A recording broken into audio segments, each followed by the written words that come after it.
Well, Daniel, we've been waiting outside of your locker room, and you've had some well-wishers come in, and you've had, I think, some time, a little bit to reflect. I'm sure it's still fresh, but you able to put into words what's going through your mind about an hour after the fight?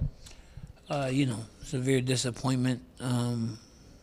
Just really disappointed, and not disappointed in myself for not doing what I was trained to do. Not listening to my coaches. I mean, they were begging me to go and implement the same type of game plan as the first round, but it's just like the Gustafson fight. I was going down a path and I wasn't able to veer back to the direction they wanted me to go.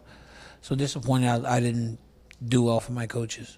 So where was the deviation of the game plan then in your mind? I think when the first round started and we started finally trading, I was able to hit him. And in the second round, the jab was landing and everything was landing, but I was also taking shots and I just didn't wrestle. I think I may have taken one attack and he defended it. I needed to be chain wrestling, getting everything put together. So yeah, just disappointed that I didn't fight the way that we trained.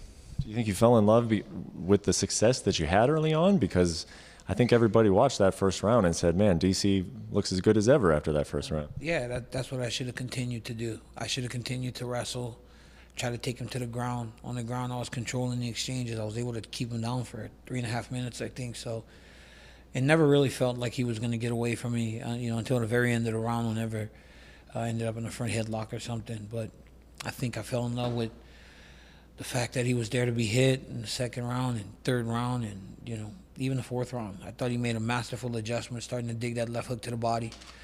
And, he did a good job.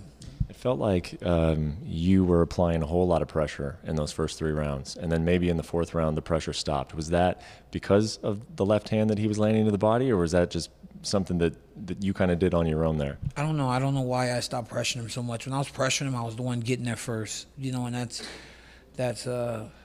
that's why I was having so much success as the shorter fighter, But I don't know what happened. I didn't watch the fight, obviously, so I don't know. I should have continued to press. That's my style of fighting, and I didn't do that in the fourth round. I think I may have stopped, and then maybe I was going to try to pick it up towards the end of the round, but I didn't get there. I think when people have fallen in love with you over the course of your career is that how heartbroken you are after losses and how open you are about it. Why does this never get easier? Why has Daniel Cormier never learned how to lose? I'm a competitive guy. It's my gift and my curse. By not accepting loss, makes you ensure that you don't do it very often. And I think that's what makes me so good at stuff, but also makes the emotion run so freely whenever it doesn't go the right way.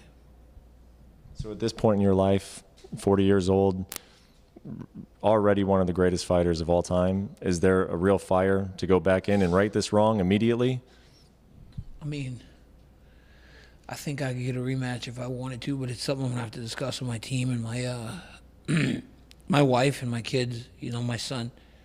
Little Daniel just asked me, Dad, are you retired? And I said, well, I don't know, Pop. And he said, I said, would it make you upset if I am? And he said, no. So, said I could spend more time with them. So we'll see what happens. But just got to kind of figure it out. I try not to make these decisions emotionally because I understand how much it affects everything. So I have to take my time and figure everything out. How do you think you'll make this decision? I mean, I've heard one story that comes to mind is when Chuck Liddell decided to retire. He went out with John Hackleman and they climbed a mountain that they always used to run up. Is there a spot that you'll go? Are there people that you'll surround yourself with? When do you think you'll make this decision? I'll get all my coaches. I got coaches from everywhere. Santa Rosa, Fresno, Los Angeles. I'll get them all up to San Jose. We'll all go to lunch and we'll go talk and we'll have our spouses and everybody together and we'll discuss what's next.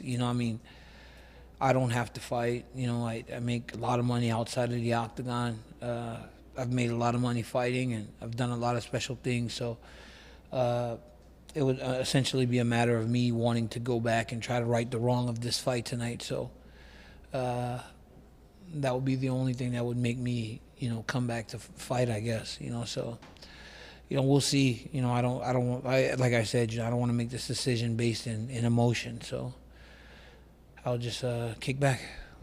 In your heart, do you still want to be a professional athlete? I don't know that right now. Everything right now feels like no, but it's emotional. You just lost. I think you ask yourself that question in a couple weeks, when everything slows down and you're surrounded by the people that really love you and life becomes normal again. Life when you're getting ready to fight is not normal. When life becomes normal again, I should ask myself that question. Do I want to be a professional athlete anymore? Because there is no shortcutting it. I worked so extremely hard to try to prepare myself to win this fight, and I lost, so I'd have to figure it out. Physically, you feeling okay? It was a tough fight. How do you feel physically? It was a tough fight. It was a grindy fight. It was hard, a lot of back and forth, and I took some shots. He took some shots. It's gonna be sore, but I feel fine. Everything's cosmetic. Some bruising on the face, some knots on the leg, but that's about it. Well, if you don't realize this now, I'm sure you will over the coming days. The love and appreciation that immediately comes out, even after a result like this, you got to take that to heart a little bit. A lot of people in support of you tonight.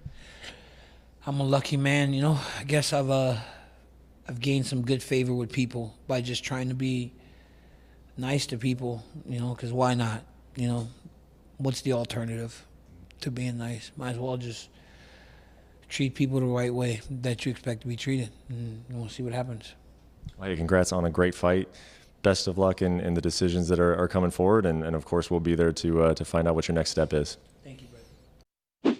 Thanks for watching ESPN on YouTube. For more sports and analysis, download the ESPN app, and for live streaming and special content, subscribe to ESPN+.